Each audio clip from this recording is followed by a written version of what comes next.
All right, well, welcome back to another lecture on equilibrium.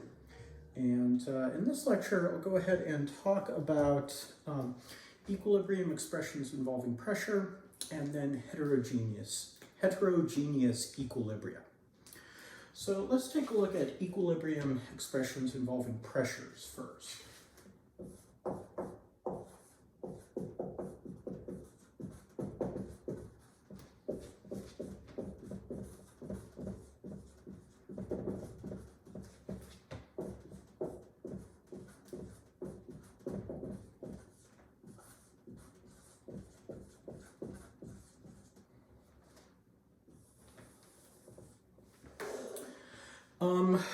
Now, let's just take, for example, the synthesis of ammonia. So we'll look at N2 gas plus 3H2 gas is in equilibrium with 2NH3 gas. Now, the equilibrium constant can be written as follows. K, which we also will call Kc, is going to be our concentration of products, in this case ammonia, raised to the power of its coefficient, in this case squared, divided by concentration of reactants raised to their powers of their coefficients. So nitrogen raised to the first power, and then hydrogen cubed. All right, but remember these are concentrations. And you can think of gas in terms of concentration because molarity is really just moles per liter. It's moles of solute per liter of solution, but concentration can also be moles of gas in a given volume container. That's also a concentration unit. So what we have then is a different way of looking at concentration. So if we remember our ideal gas law, PV equals nRT, I can rewrite this as P equals N over V times RT. And N over V is moles over volume, liters. So this is going to be a molar concentration.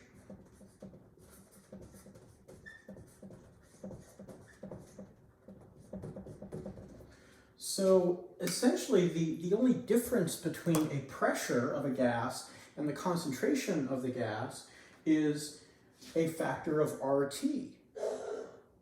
So I could write the following expression then. I could say Kp, where this stands for the equilibrium constant involving pressures, Kp equals my partial pressure of NH3 squared over my partial pressure of N2 times my partial pressure of H2 cubed. And then I could go ahead and, if I wanted to, substitute back in using my P equals N over V times RT. So my pressure is equal to concentration times RT. So, I can go ahead and do that here, just sort of real quick. And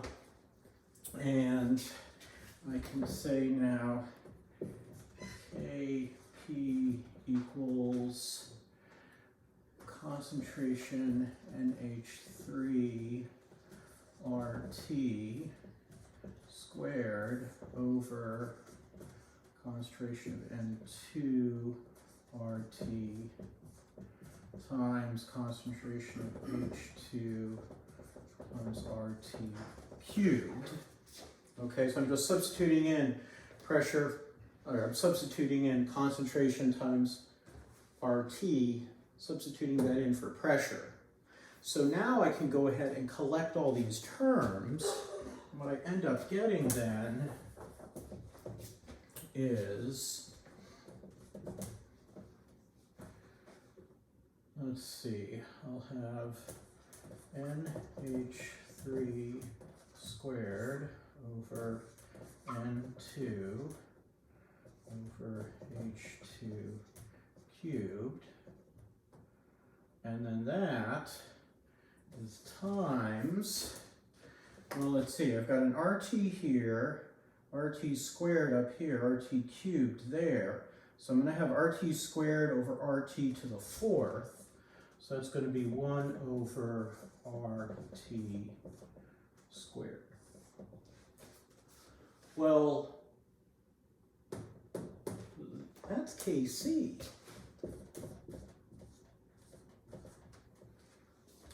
So what I'm saying here is that Kp equals Kc for this reaction divided by RT squared, a factor of RT squared, I should say. So we can actually write that in general. We can write, and I'm going to just erase, because I've run out of room here. I'm going to go ahead and erase. So if you want to pause and jot this down, now's a good time to do it. All right, I'm just going to erase this bit here. And in general,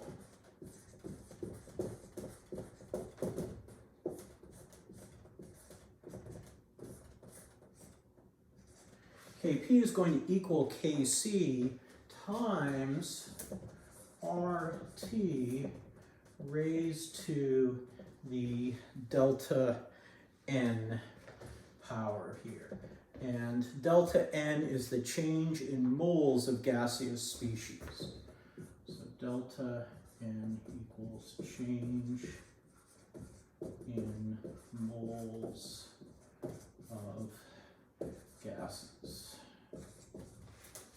So in this case, we have moles final, 2, minus moles initial, 1 plus 3 is 4. So 2 minus 4, this would be negative 2. So Kp equals Kc times the factor of RT to the negative 2, which is the same as 1 over the factor of RT squared. Okay, now if our moles of gas didn't change, then Kp would equal Kc, but that's the only time that it does. Otherwise, it's related by this factor RT, gas constant, and the Kelvin temperature. Now, again, this is for gases specifically. Things get a little more complex when you start having different phases present. And so usually you want to try to compare apples to apples. So if you have gases and solutions, you'll want to try to keep concentrations the same, sort of not go back and forth between pressures and concentrations. It gets a little more complex. Usually I don't like to give those types of examples. But there are some kinds of questions I do like to ask, and they involve other phases, like solids or pure liquids.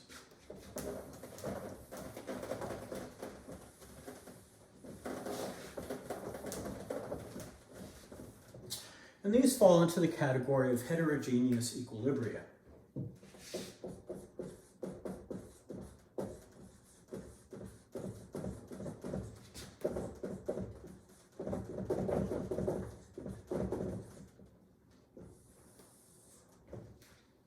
Okay, so and heterogeneous equilibria really just involve more than one phase.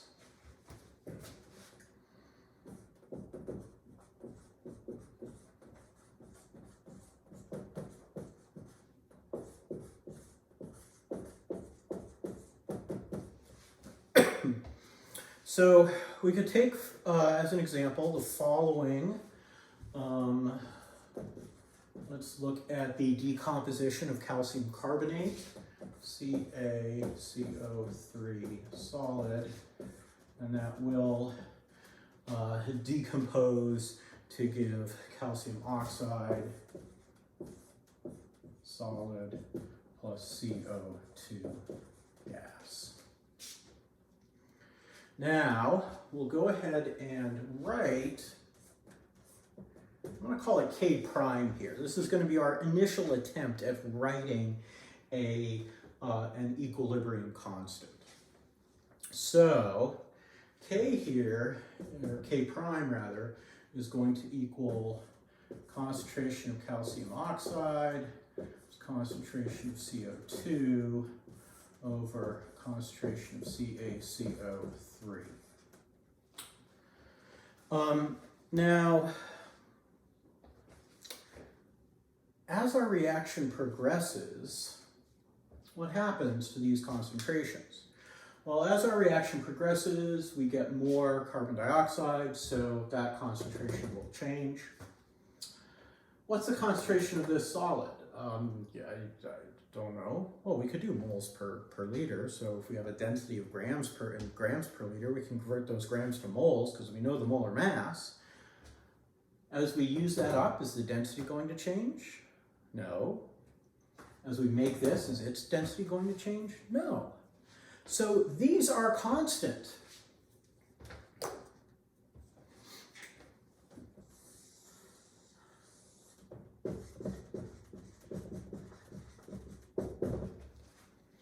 And so we end up ignoring them when we write our actual equilibrium constant. And so our actual equilibrium constant is just going to be K, or Kc, not a big K, equals concentration of CO2. Okay, so because these concentrations don't change, we ignore them in our ultimate equilibrium constant expression, our equilibrium expression, I should say. Really, they're incorporated into the value of K here, but we basically just ignore them. So with heterogeneous equilibria, we ignore pure solids and liquids. We exclude them from the equilibrium expressions. So pure solids and liquids, how do I say, are not included. Are not included in equilibrium expressions. Okay, so again, we have to have something, concentration has to be sort of a meaningful thing. We can talk about the concentration of a gas because that can change depending on the size of the container. We could talk about concentration of a solution because that can change depending on the amounts of solute and solvent. But, a pure solid or liquid, we take some of it away. Well, yeah, we've decreased the moles of it, but we've also taken some volume away, so we've decreased the liters of it too. So concentrations of pure solids and liquids don't change during these chemical reactions, so we don't include them. Now, of course, as I just mentioned, pure gases still appear in equilibrium expressions, just like I had mentioned before. And let's see here. Yeah, so just another little example here would be the following.